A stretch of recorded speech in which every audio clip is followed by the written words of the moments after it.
about the event today that y'all have to honor the Century Farmers? Today is our Century Farm Banquet. We at the South Carolina Agricultural Museum operate the state's Century Farm program.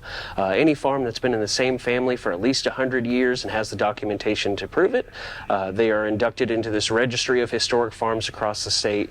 And it's our responsibility to kind of honor and keep the histories of these farmers here at the Ag Museum. The banquet today is one of our yearly events. We invite Century Farmers from all over the state, members of the Extension Service, members of the Department of Agriculture, and we're all here to kind of celebrate them, celebrate their agricultural legacy and their contributions to South Carolina's agriculture. And there are more Century Farms in Anderson County than people might think, right? Right. There are 99 Century Farms in Anderson County. They have the most by far. The number 2 county is Oconee, and they have about 44. So Anderson has a huge head start on everyone else as far as Century Farms go. And tell people what the significance of Century Farm is. Century Farms are significant because they are a testament to the longevity and the innovation and the importance of the South Carolina farmer. It's still something that we need to value, we need to understand, and we need to keep agriculture and farming relevant, and this program is just one of the many ways we do so. I-double-L. And you're from where? Oconee County. Okay, and so you grew up on the farm? Yes. And how long's the farm been in y'all's family? Since 1906. And we have a house on it that was built in 1908. That's our party house now. And so it's still functioning. And what do y'all grow there? We grow row crops, cotton. We still have tobacco, soybeans, and corn. And we garden. But the farmland now is rented out. And we have a wildlife plot with corn and sunflowers, about 20 acres. And how important is it to y'all's family, this tradition and having this centennial farm? For keeping it in our family, most important. The good Lord doesn't make any more dirt, so we got to hang on to it. And is it going to continue the next generation? Y'all got people coming up that are going to keep it going in the family? Yes, sir. We hope so. We hope so. That little fella is my great-grandson, and he just turned 9. So, and he lives on the farm, so I think they're attached to it also. And you said y'all have hosted these events before. How important is it for y'all to all get together and meet and talk? Well, we hosted the Century Farm Luncheon in 2014 because we had attended the ones here. But coming to Clemson or the Pendleton area is all the way across state. So we thought everybody else should come to us one time. So we volunteered to do it. And we had about 100 people that came. A lot of them from the PD area that don't come to Clemson attended that one because they said that was the only one they had ever been to.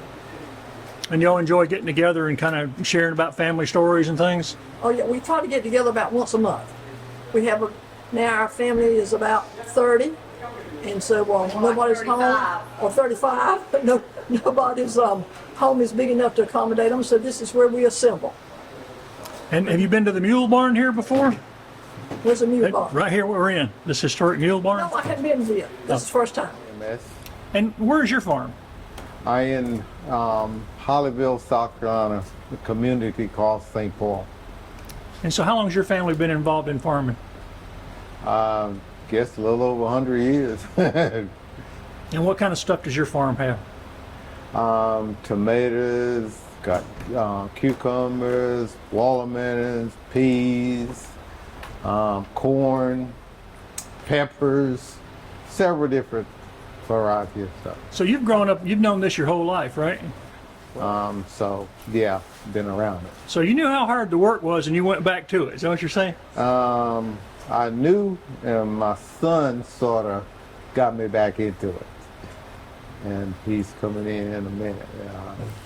Like, he didn't know how hard it was.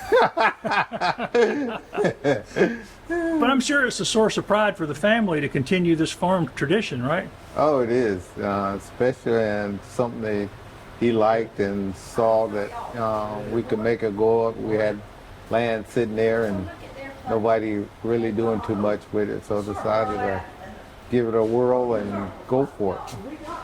Have you ever come to this gathering before with all the other Century Farmers? Or? No, my son went to something before, but I have never been. Well, Upstate Forever is a nonprofit conservation group. We've been around since 1998, so we're celebrating 25 years this year, so 25th anniversary. And what better way to do it than to be here at the Century Farm Banquet this year? First banquet since post-COVID. Really excited to be a part of this. We have an advocacy group as well as a land conservation group, and I work in the land conservation, and we work primarily with individual landowners to protect their forests, their farms, or with municipalities to create public parks and do a variety of things like that. So really, yeah, it's great work, and we love saving the best parts of the upstate. I was going to say, that you mentioned the upstate's growing at a phenomenal pace, and the first thing to go seems to be a lot of the farmland. And now, how important are these century farms to helping protect what we've got? Well, as you said, we are expecting about 300,000 people to move to the upstate by 2040, which is right around the corner. And the last time we made a projection like that, we were expecting similar numbers by 2015, and we exceeded those despite certain recessions and droughts and fluctuations in development. So we fully expect 300,000 people to move here by 2040. And where they're going to grow, where they're going to live is really important. So controlling that growth and directing that growth is really important so that we can, avoid the working farms and the forests and the public areas and create those spaces that are bringing those people here in the first place. Farmlands are already cleared. So they're prime targets for development, especially when the next generation and the family might want to do something besides farming. It's real easy to target that kind of land for development. But like several folks I hear today saying, we're not making more dirt, we're not making more land, so once it's developed, it's gone. So being here today with Century Farmers, these are families that have been working their farmlands for 100 years.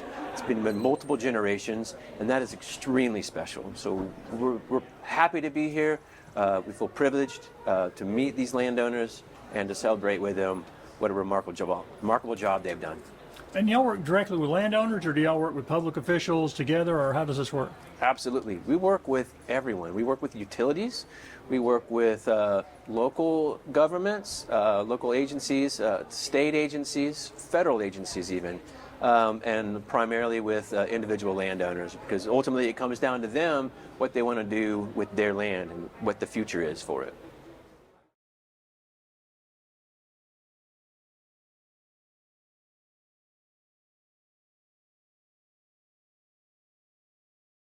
And you were president of the Pendleton FF? Yes, sir. And what have you learned about Century Farms and their importance to the area? So they have a really good educational program. They have a lot of field trips come in. They have great programs for we come down and help. They teach you about how modern day agriculture and in the past or present, how it relates to pretty much comes full circle. So that's how. Have you met any of these farmers who've been in their farms for years and years? I've met some during either Farm City Day at Pendleton or just overall in general. And why are you interested in farming?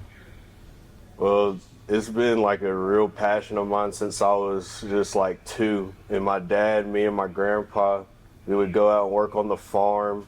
We would make sure that the corn was growing properly. We would manage for like turkeys. There were cottontail rabbits. We would go out and check on our swamps. We would basically do anything we could to maintain our gardens, everything like that. So you hope to keep farming going as an occupation? Yes, sir. Yes, sir. I want to go to Clemson, and I just want to have my own ag business. I want to farm and have livestock too. So, yes.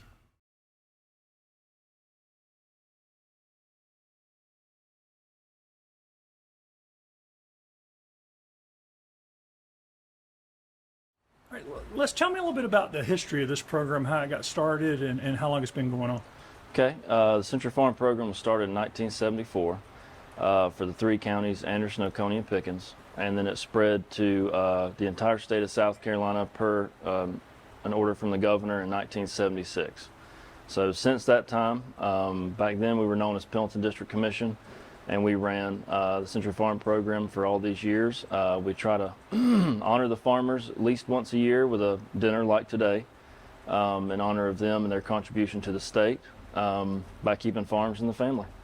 So I think people forget how big an influence agriculture still is here in Anderson County. Oh yeah, absolutely. It's a huge contributor to the local economy. It's, I believe, the #1 contributor to the local economy, it and manufacturing, so it's still a huge part of Anderson County culture and life. And today they're coming from, like you said, all over the state of South Carolina. Do you have any ballpark figure how many Century Farms there are in the whole state? Well, we have in our program about 500, but I would say at least 1,000. I don't think we've gotten to half the Century Farms out there, maybe even less than that. It's just a process of actually getting the information to them, getting them signed up to our program, so I think we have a lot more farms to find. And it's becoming increasingly difficult to run a family farm, isn't it? It is much more difficult than it used to So be. having passed that century mark is a pretty big accomplishment, particularly nowadays. It is, and some of them are bicentennial farms and some of them are tricentennial farms. So we have some serious in the family farming that represents here. And y'all have an exhibit here at the museum that if people aren't, don't know about these guys, they can come see more about it at the museum, right? That's right. We have a permanent exhibit on the Century Farms. Every Century Farm in the state that we have in our program is listed up there on a digital exhibit, and then some more pictures, etc., that you can see.